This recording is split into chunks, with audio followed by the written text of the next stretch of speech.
build software that empowers brick and mortar businesses to be successful with online marketing. And so we think a lot about building a culture that's consistent with the customers that we're selling to. And so we think a lot about teamwork, agility, impact, acting like owners. All those things I think are really critical to our culture, and I think they're also critical to our customers. So we started in New York and we moved to Denver a little over a year ago. When we came here, we did have a really functional office space, so it felt more like a corporate environment. I think that worked well, but as we grew, we thought it was increasingly important we had something that really reflected our values.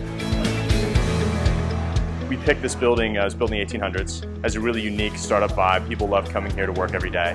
Some of the features that we like are having the brick walls and a lot of kind of infrastructure that we think makes it feel like a startup. We have a game room in the stables behind us. We call it the horse stables because it has two big doors. We have Rock Band, different video games there. Pool table upstairs has been getting more use lately. Wow. So we really try to put as much in the space as possible to people to relax. We're big believers that we as a company will be successful based on the quality of our team. We focus a lot on finding the right people and making this a place where they want to come and build their career and stay with the company. We're always trying to get better, whether it's our sales team, the product that we're selling to businesses, or the customer support that we offer.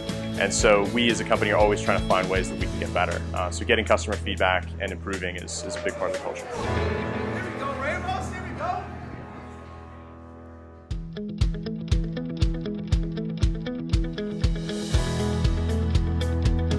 2 years ago, almost to the day, Uber started here in Denver, and that was our 15th market. So now that we're over 200 markets, it's important to kind of remark and remember where it is that we came from. Working with industry, we wanted to have a partner that we could grow with. And so when I went on the first tour here at the Brighton location, I mean, it was dirt floors and there were birds living in the building, there were walls knocked out. So it was a bit of a leap of faith, but on the other hand, it wasn't. There was a very clear vision, and with Battery being what it is, that incubator space, we knew that the team over there and this vision for industry was definitely doable. And with the right partnerships, the right companies, the right tenants, that we could work together and create this amazing space. The space is awesome. Just take a look around. I mean, we've got all this space to play. We've got all this space to grow. We've got the mezzanine up top so people can jam up there. But then as well, we've got the boardroom over here. So when it's time to get down to business, we can do so. At Uber, we're not afraid of long hours. We're not afraid of commitment. And so what I want to do is create a space where people feel really comfortable. They feel not like they're living here or there's this conflict between work-life balance, but what they're doing is what they want to do. What they're living is that work-life balance because their work is their life, and then vice versa. And so it's kind of this seamless blend between when they go home and when they come here. It feels like home, but they're achieving what they want to achieve.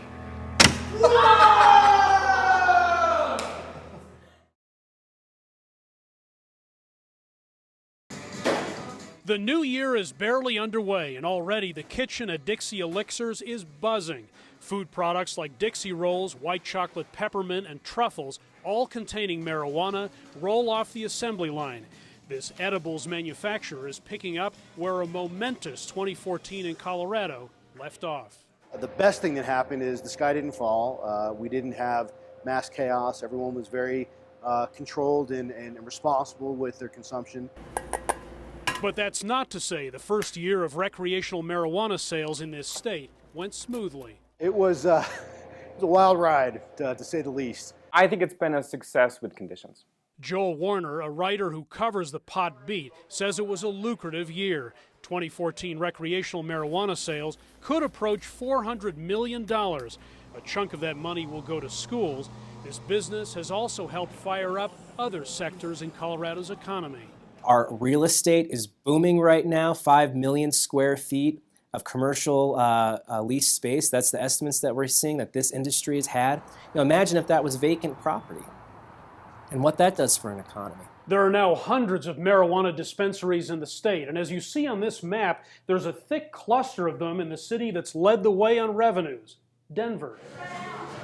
But go beyond money. Some say marijuana you eat, called edibles, and their lack of clearly marked portions led some users to overdo it, making them sick. Critics say edibles remain a weak link in the marijuana experiment. These bud tenders say, take one tiny piece, take 1/10 of his candy bar, and wait 2 hours. Who takes 1/10 of a candy bar and waits 2 hours? I think it is safe to say that edibles certainly were a flashpoint this year.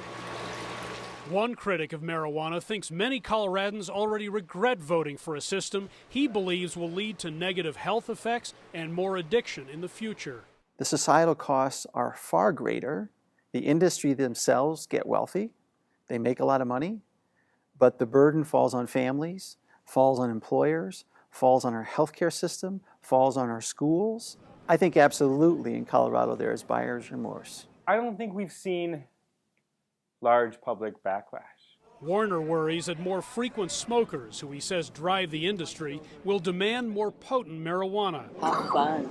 But he and many others are convinced the recreational marijuana industry, still a work in progress, is here to stay. I don't see the genie going back in the bottle. There's too much infrastructure, too much momentum has been put in place. Hendrik Sabrandi, CCTV, Denver.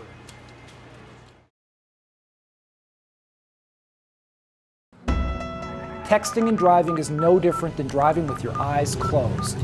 But when dealing with the insurance company, you need to have your eyes wide open. For more information, call us or go to andersonhemet.com.